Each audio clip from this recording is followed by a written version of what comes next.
नमस्कार। इस खास पेशकश में आप तमाम दर्शकों का स्वागत है। मैं हूं दिवाकर कुमार और हमारे साथ स्टूडियो में दो खास मेहमान हैं जिनसे आपका हम परिचय कराएंगे। आज हमारा टॉपिक है पारदर्शी कराधान, ईमानदार का सम्मान। कल प्रधानमंत्री नरेंद्र मोदी ने इस पोर्टल को लॉन्च किया है जिसके जरिए जो आयकर दाता हैं उनके लिए क्या कुछ सहूलियतें आने वाले दिनों में होगा, ये सब चर्चा करेंगे। हमारे साथ स्टूडियो में दो खास मेहमान हैं जिनसे हम आपका परिचय कराते हैं। राकेश मिश्रा जी हैं, मुख्य इनकम टैक्स कमिश्नर झारखंड के हैं। इनका बहुत बहुत स्वागत है। इनसे हम चर्चा करेंगे और सारे पहलुओं की जानकारी लेंगे कि आखिर क्या कुछ फैक्ट है, जो आखिर क्या कुछ बदलाव होने जा रहा है और इनकम टैक्स जो करदाता है आखिर इस देश में इनकी संख्या इतनी कम क्यों है। साथ ही साथ हमारे साथ जो दूसरे मेहमान हैं संदीप जालान जी हैं, ये सीए हैं और अध्यक्ष हैं JCI जूनियर चैम्बर इंटरनेशनल के। हम दोनों से समझने की कोशिश करेंगे, लेकिन सबसे पहले आपको दिखाते हैं वो रिपोर्ट जिसमें प्रधानमंत्री नरेंद्र मोदी ने कल जब इस पोर्टल को लॉन्च किया था तो अपने संबोधन में उन्होंने क्या कुछ कहा था, उसकी मुख्य बातें आपको सुनाते हैं।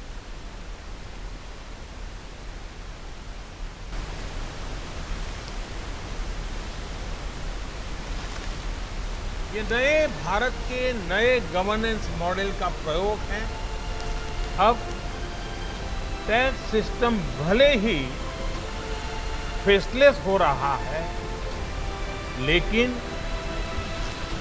टैक्स पेयर को ये फेयरनेस और फियरलेसनेस का विश्वास देने वाला है। स्वतंत्रता दिवस से ठीक पहले प्रधानमंत्री नरेंद्र मोदी ने देश के ईमानदार करदाताओं को बड़ी सौगात सौंपी। टैक्स तंत्र से भ्रष्टाचार और दबाव को खत्म करने के मकसद से पीएम मोदी ने पारदर्शी कराधान, ईमानदार का सम्मान नामक प्लेटफॉर्म लॉन्च किया। इस प्लेटफॉर्म में फेसलेस असेसमेंट, फेसलेस अपील और टैक्स पेयर्स चार्टर जैसे बड़े और क्रांतिकारी सुधार हैं। फेसलेस असेसमेंट और टैक्स पेयर्स चार्टर लॉन्च के साथ ही लागू हो गए हैं, जबकि फेसलेस अपील की सुविधा 25 सितंबर यानी पंडित दीनदयाल उपाध्याय की जयंती के दिन से पूरे देश भर में नागरिकों के लिए उपलब्ध हो जाएगी।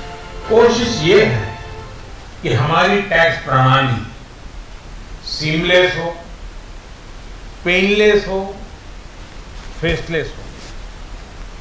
सीमलेस यानी टैक्स एडमिनिस्ट्रेशन हर टैक्स पेयर को उलझाने के बजाय समस्या को सुलझाने के लिए काम करे।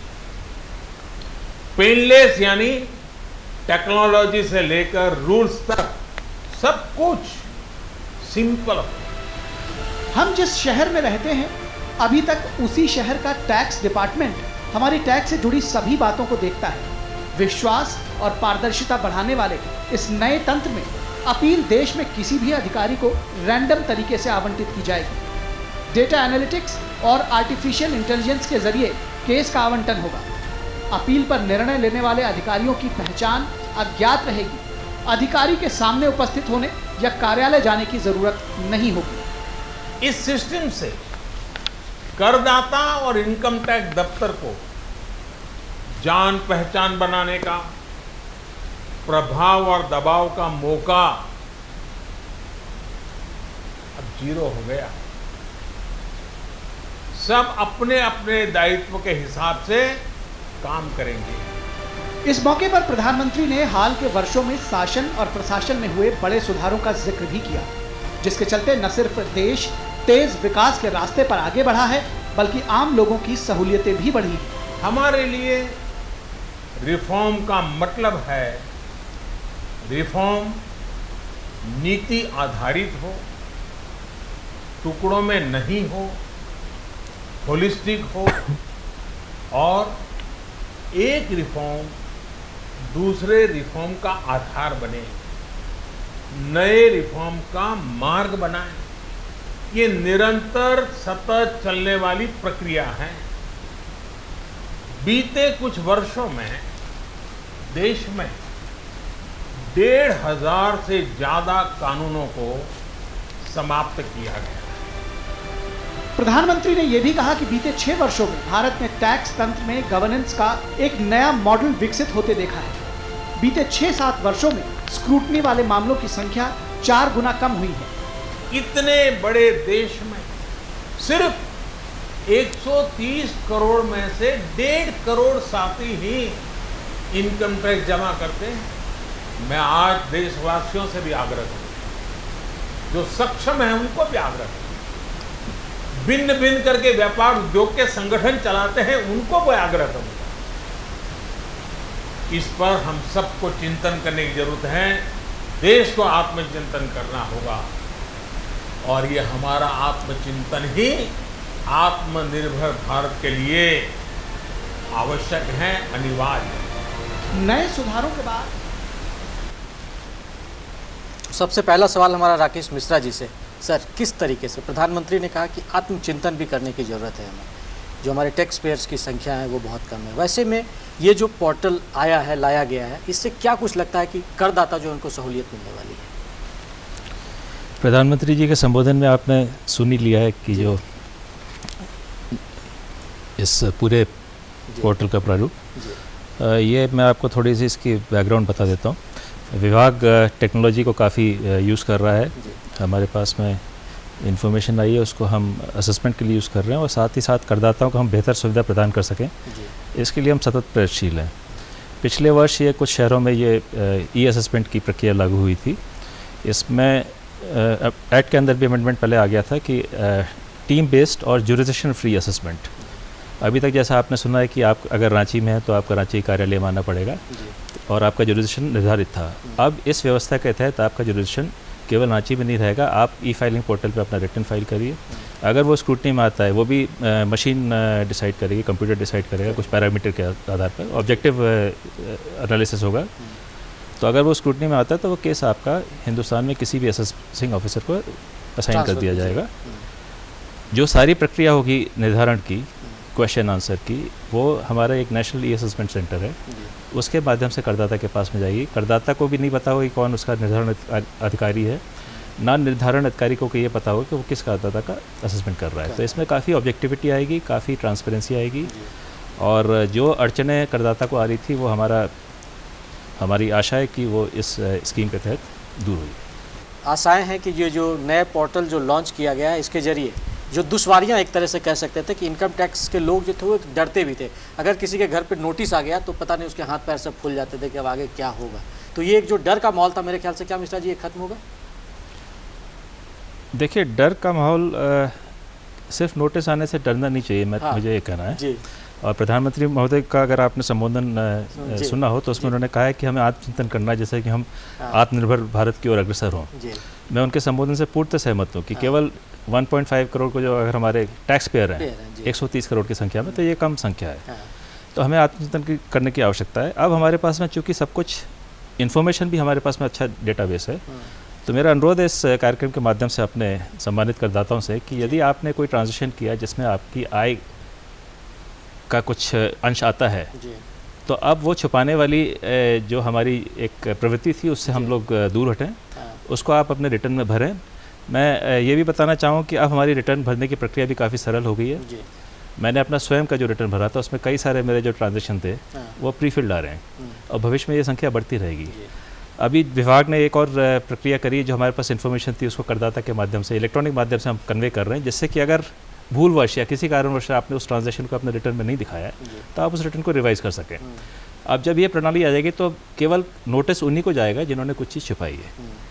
जो ईमानदार करदाता हैं, जो ऑनरिंग द टैक्स पे जो हमारी जो इसकी मंशा है इस पोर्टल की, वो पूर्णतः सफल होगी, क्योंकि अब किसी भी करदाता को अनावश्यक कोई नोटिस नहीं जाएगा जब तक विभाग के पास में कोई सूचना नहीं है, वो सूचना आपने अपने रिटर्न में नहीं दिखाई। संदीप जी, जिस तरीके से प्रधानमंत्री की लगातार सोच है कि भारत आत्मनिर्भर हो और आत्मनिर्भर का लगातार वो नारा दे रहे हैं और लोगों से उसमें भागीदारी चाहते हैं, वैसे में जो टैक्स पेयर है वो किस तरह से आत्मनिर्भर भारत में अपनी भूमिका अदा कर सकते हैं, और कल जो जिस तरह से प्रावधान किया गया है उसका आने वाले दिनों में क्या कुछ असर दिखेगा? सबसे पहले तो मैं ये बता दूं कि आदरणीय प्रधानमंत्री नरेंद्र मोदी जी ने जो कल अनावरण किया है इस पोर्टल का, काफ़ी सराहनीय कदम है ये, और ये 10 वर्षों से लगातार चला आ रहा। एक लास्ट 2010 के बजट में भी इसको लाया गया था और फिर ये कल अनावरण हुआ इसका। और जहाँ तक एक आम इंसान की भागीदारी की बात है तो ये काफ़ी चिंतनीय विषय है कि 130 करोड़ की जनता में केवल 1.5 करोड़ लोग अपना टैक्स रिटर्न्स भरते हैं या टैक्स पे करते हैं। तो मेरा तो सबसे पहले आपके कार्यक्रम के माध्यम से ये अनुरोध होगा सारे जनता को कि जिन किसी का भी कर योग्य अगर इनकम होता है तो वो ज़रूर अपना रिटर्न्स फाइल करें। रिटर्न फाइल करना बहुत ही आसान हो गया है और वो आप स्वयं भी कर सकते हैं, किसी प्रोफेशनल के थ्रू भी करवा सकते हैं। और अब तो जो भी रिटर्न्स आ रहा है, ये सर भी बेटर बता पाएंगे कि एक 26AS फॉर्म आता है, उसमें आपकी सारी जानकारियां, अब जो नए 26AS फॉर्म है उसमें सारी आपकी जानकारियां, जो भी आपने सपोज़ कीजिए आपने FD करवाया है 10 लाख से ऊपर का, या फिर आपने किसी तरह का शेयर का ट्रांजैक्शन किया है, म्यूचुअल फंड का ट्रांजैक्शन किया है, वो स्वयं उस फॉर्म में रिफ्लेक्ट करने लग जाएगा। तो आप अब किसी चीज़ को छुपा नहीं सकते हैं सरकार से। तो मेरा ये अनुरोध होगा, जो भी ऑनेस्ट टैक्स पेयर हैं वो अपना सारा रिटर्न, सारा इनकम जरूर दर्शाएं, और सरकार को जो काम सरकार कर रही है काफ़ी अच्छा कर रही है। एक चीज़ इसमें और आता है संदीप जी कि हमेशा से ये चीज़ कहा भी जाता रहा है कि बिजनेसमैन जो है या बिजनेस क्लास जो इस देश में है वो उस तरीके से अपनी भागीदारी नहीं निभाता है। तो क्या उनके मन में किसी तरह की कोई दुविधा की स्थिति रहती थी या वो टैक्स छुपाते थे? क्या स्थिति रहती थी? नहीं सर, या इससे वो दूर होगा? सर 2017 में GST आने के बाद में, GST goods and service tax जो कि नरेंद्र मोदी जी ने लाया था, तो ये टैक्स आने के बाद में इस तरह के प्रावधान अब व्यापारी लोग भी नहीं कर पाते हैं, क्योंकि सारा कुछ पारदर्शी हो चुका है। और जो भी लेन देन हो रहा है, लेन देन की प्रक्रिया सारा कुछ आपको, आप अगर नहीं भी दर्शाते हैं तो जिससे आपने माल परचेस किया है या माल आपने जिसको बेचा है तो वो उसके रिटर्न्स में दिख जाएगी, तो जिससे अगर कर की चोरी करना चाहें भी तो आप नहीं कर पाएंगे। तो ये एक व्यापारी लोगों के लिए खाली मनसा है लोगों की, व्यापारी लोग हाइड करते हैं अपनी इनकम को, ऐसी कोई बात नहीं होती है। जो अच्छे व्यापारी हैं, ऑनेस्ट टैक्स पेयर हैं, वो अपना सारा जितना भी इनकम होता है या सेल्स होता है वो जरूर दर्शाते हैं। एक चीज़ और मिश्रा जी, उन्होंने प्रधानमंत्री ने जिक्र किया है कि फेसलेस असेसमेंट और जो करदाता चार्टर की बात हो रही है, आखिर ये क्या है? थोड़ा आप चाहेंगे कि हमारे दर्शकों को आप इसको समझाइए थोड़ा सा। हमारे विभाग में सिटीजन चार्टर पहले से ही लागू है। ये मॉडिफाइड सिटीजन चार्टर है, सिंप्लीफाइड है। इसमें कुछ अच्छी चीज़ें हैं। सिटीजन चार्टर ये हमारे जो दायित्व, हमारे जो कर्तव्य हैं उसको भी दर्शाता है। हम जो एक करदाता को निश्चित अवधि में उसका जो सेवाएं देनी चाहिए वो देते हैं, ये हमारा सिटीजन चार्टर का ये मंशा है। मोटो है जी। लेकिन हमारे जो दायित्व हैं, हम ये भी अपेक्षा करते हैं टैक्स पेयर से कि वो भी अपने जो दायित्व है उसको पूरा करें। तो इस बार के सिटीजन चार्टर में करदाता के साथ साथ कर अधिकारियों दोनों के लिए जो अपने दायित्व हैं और जो उनसे अपेक्षा की जाती है वो है। इसके पश्चात में अब चीज़ों को सुलझाने में कोई भी अगर करदाता की समस्या है तो वो टाइम बाउंड तरीके से उसका निर्धारण किया जाएगा और बिना किसी अड़चन के। एक चीज़ और, प्रधानमंत्री जी जब बोल रहे थे तो उन्होंने एक चीज़ उसमें और उन्होंने कहा कि अभी जो सरकार है उसका कोशिश ये है न्यूनतम सरकार अधिकतम शासन प्रदान करने के सरकार की जो प्रयास है कि लोगों की भागीदारी हर चीज़ में ज़्यादा हो, कि सब कुछ ये नहीं कि सब कुछ सरकार ही करे और उसके बाद। तो वैसे में जो इनकम टैक्स पेयर हैं उनके लिए क्या कुछ लगता है कि कुछ उम्मीदें जगेगी अभी जो प्रावधान किए गए हैं उसमें? जी बिल्कुल उम्मीदें जगेंगी। अभी आपने जो चर्चा की थी, आपने जवाब दिया था उसका। मेरा ये मानना है कि अब वो समय आ गया है कि जब कर छुपाने का कोई औचित्य नहीं रह जाता है। हम एक डेवलप्ड इकोनॉमी की श्रेणी में आ गए हैं। हमारी बड़ी अच्छी एम्बिशन है और इंडिया से पूरे विश्व को बहुत आशाएं हैं। तो जब हम उस कैटेगरी में आ गए तो अब कर छुपाने कोई मतलब नहीं है। और ये एक आम करदाता भी समझ गया है, उसे अगर बैंक में जाना है तो उसको अपनी कैपिटल बनानी है, उसको अपनी बैलेंस शीट अच्छी रखनी है। वो जब तक आप अपनी सही आय नहीं दिखाएंगे तब तक आप नहीं कर सकते हैं। तो कर छुपाने का कोई मतलब नहीं है। ईज़ ऑफ डूइंग बिजनेस जो वर्ल्ड बैंक के पैरामीटर हैं उसमें टैक्स सिस्टम जो है 1 ऑफ द 6 पैरामीटर है। 6 पैरामीटर उन्होंने डिफाइन किए, उसमें तमाम कानून है। कानूनों का सरलीकरण हो रहा है भारत में। जैसे अभी प्रधानमंत्री जी ने बताया कि उन्होंने 1500 कानून जो है उसको समाप्त कर दिया। और समय के साथ साथ हर कानून को परिवर्तन की आवश्यकता पड़ती है। इसीलिए चूँकि टेक्नोलॉजी का इतना प्रयोग बढ़ रहा है तो विभाग ने भी इसको टेक्नोलॉजी को इनकलकेट कर लिया अपनी फंक्शन में और सिंप्लीफिकेशन की ओर हम लोग बढ़ रहे हैं। अगर करदाता अपनी सारी आय दिखाता तो ना तो उसको किसी से डरने की आवश्यकता है, ना उसको किसी अनावश्यक परेशानी से बचना पड़ेगा। और अब इस स्कीम के तहत जो एक मेजर चेंज आया है कि अब अपील भी आपकी फेसलेस होगी। तो आपको अपील में आपको हमारे जो आयकर अपील अधिकारी हैं उनके समक्ष आने की भी आवश्यकता नहीं है। आप इलेक्ट्रॉनिक माध्यम से अपनी अपील का निराकरण करवा सकते हैं। तो ये बहुत बड़ी सुविधा है। आप घर पे बैठ के अगर अपने काम सारे कर रहे हैं, आने जाने का समय बचेगा। आपके समय की जो बर्बादी होती थी आने जाने में और विभिन्न ट्रैफिक, खासतौर से महानगर में जो लोग ट्रैफिक में जाते थे या कोई बाहर का अगर टैक्स पेयर है, तो ये जब सुविधा मिल रही है आपको, एंड मेरा ये मानना है कि समय ही धन है। तो निश्चय ही जो समय जो बचेगा करदाता का वो उसको अपने व्यवसाय में उसका प्रयोग करेगा, तो उसके जो आय की बढ़त होगी। और हम लोग तभी एग्जिस्ट कर सकते हैं जब करदाता हमारा फलेगा फूलेगा। मतलब वो उनके लिए माहौल सुगम होगा। तो इनकम टैक्स के अधिकारी भी जो कह रहे हैं कि किस तरीके से हमारे लिए भी सुगम होगा अगर लोगों के लिए सुविधाएं आसानी से मिलेगी। एक चीज़ और हम जानना चाहेंगे कि अगर हम समझे चीज़ों को जलान जी, कि पहले जो व्यवस्थाएं थी अभी तक, ये जो व्यवस्था अभी तक चली आ रही है, इस नए पोर्टल के लॉन्च होने के बाद जो आम करदाता का, अगर जैसे आपके पास जो करदाता जाते थे या जो अपने इनकम टैक्स रिटर्न फाइल करते थे, क्योंकि आप बारीकियों को समझते हैं, एज ए CA भी आप हैं, तो इस लिहाज से हम समझने की कोशिश करते हैं कि पहले जो दिक्कतें अगर किसी को आती थी इनकम टैक्स फाइल करने में, या अगर किसी तरह की परेशानियां होती थी, नए जो प्रावधान किए गए हैं उससे किस तरह से आम लोगों को सहूलियत मिलेगी? सबसे पहले तो ये जो सिटीजन चार्टर है, इसमें 14 तरह के राइट्स दिए गए हैं एक टैक्स पेयर्स को, और 6 तरह के ऑब्लिगेशंस लगाए गए हैं टैक्स पेयर्स पे। तो अगर इस सिटीजन चार्टर के राइट्स को देखें तो जितने भी तरह के एक आम इंसान को, या हमारे लेजिस्लेटिव लॉ में जो हमारे राइट्स होने चाहिए, वो सारे सिटीजन चार्टर्स में राइट हैं आपके। और मेरे हिसाब से ये 1961 के इनकम टैक्स में भी हमें ये राइट्स थे, बट इतने एलोबरेटेड राइट्स नहीं थे।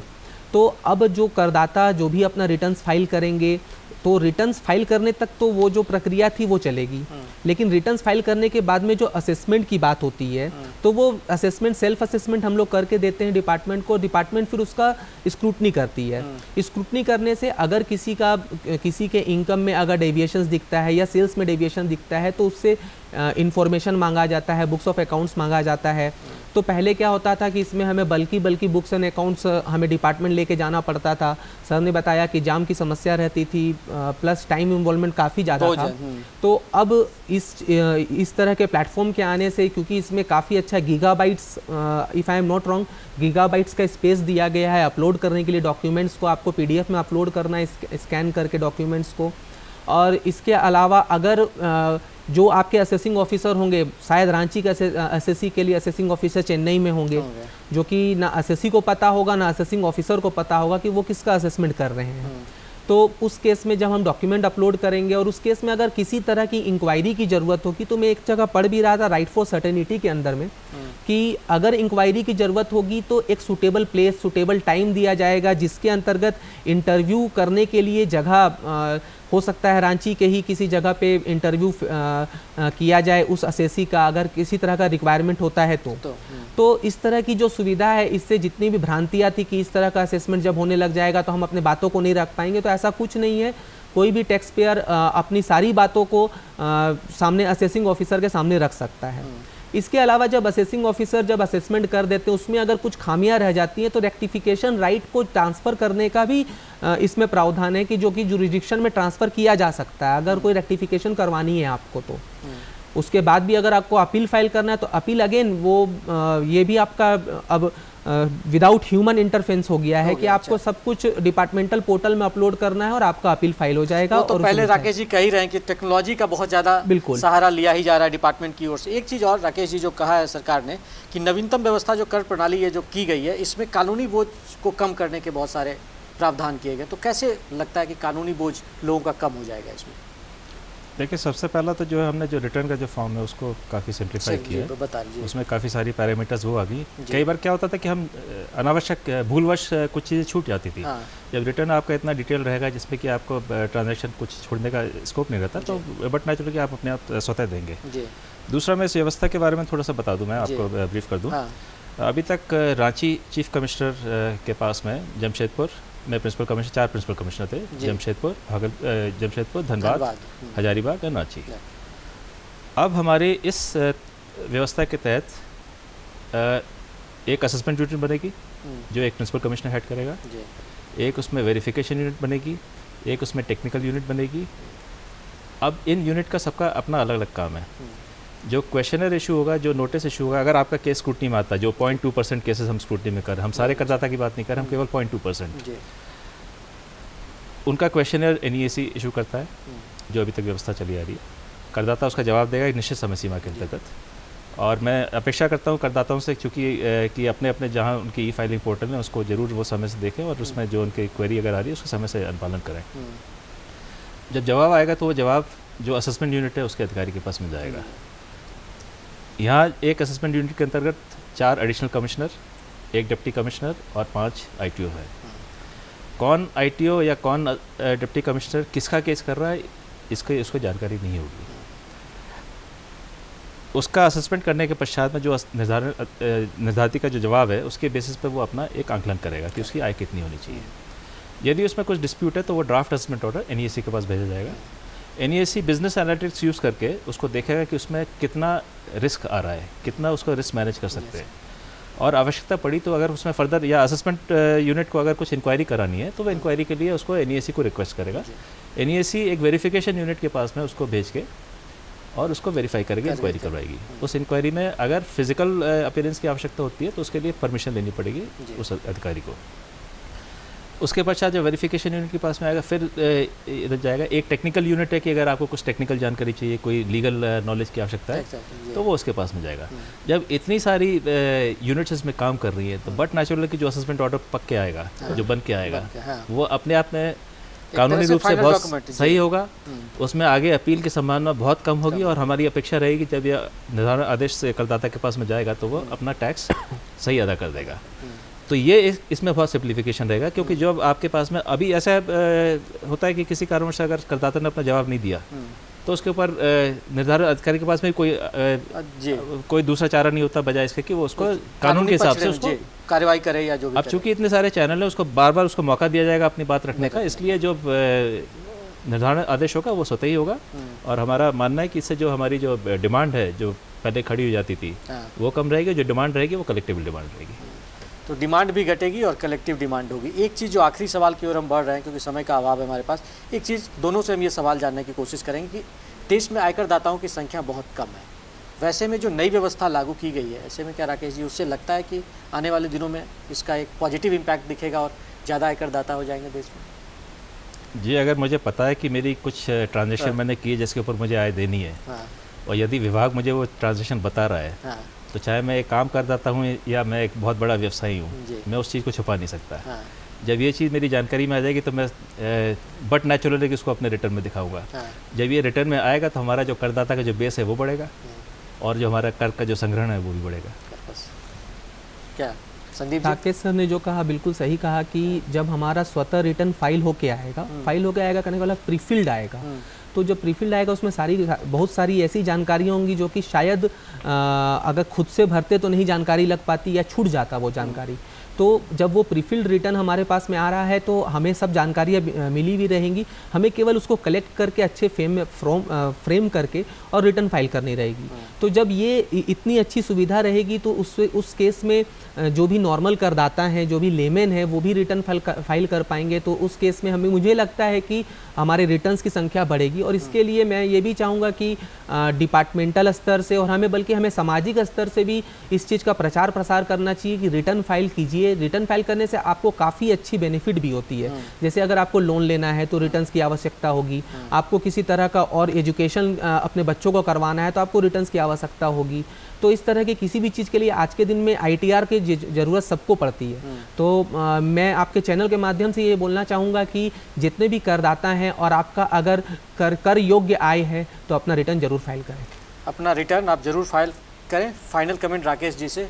सर, किस तरीके से जो ये पोर्टल लॉन्च किया गया और जिस तरीके से सरकार एक तरीके से हम कह सकते हैं लिबरल मोड में सबको सहूलियतें देने का प्रयास कर रही है, चाहे वो बिजनेस घराने हो, आम आदमी हो, और इस तरह से अब जो करदाता है उनके लिए नई सहूलियतें दी गई है, इसका क्या इम्पैक्ट आप देखते हैं? एक खुशहाल भारत, एक हमारा फलता फूलता भारत। क्योंकि मेरा मानना है कि एक हमारे NEDT की श्लोक है, कोश मूलो दंड, revenue is the backbone of the nation. तो जब रेवेन्यू बढ़ेगी तो नेशन की जो बैकबोन है वो स्ट्रांग बनेगी। हमारा राष्ट्र डेवलप्ड राष्ट्रों की अग्र श्रेणी में आएगा, सबसे आगे आएगा। और कोई कारण नहीं है कि हम लोग, चूँकि हमारा देश बदल रहा है, हमारा देश बढ़ रहा है आगे, तो हमारा जो करदाता है उसको भी अपनी मानसिकता चेंज करनी पड़ेगी। मेरा ये कहना है कि 21वीं शताब्दी का जो भारत है उसमें हम 18वीं और 19वीं शताब्दी की मानसिकता से काम नहीं कर सकते। तो बहुत ही अच्छी बात राकेश जी ने कही और संदीप जी ने कि आप हमको अपनी मानसिकता भी बदलनी होगी और देश जिस तरीके से विकास कर रहा है उसमें एक आयकर दाता की भी बड़ी भूमिका है, क्योंकि वही जो हम कह सकते हैं देश की आर्थिक स्थिति की रीढ़ भी है। तो हमारे दोनों मेहमानों को दीजिए इजाज़त। नमस्कार।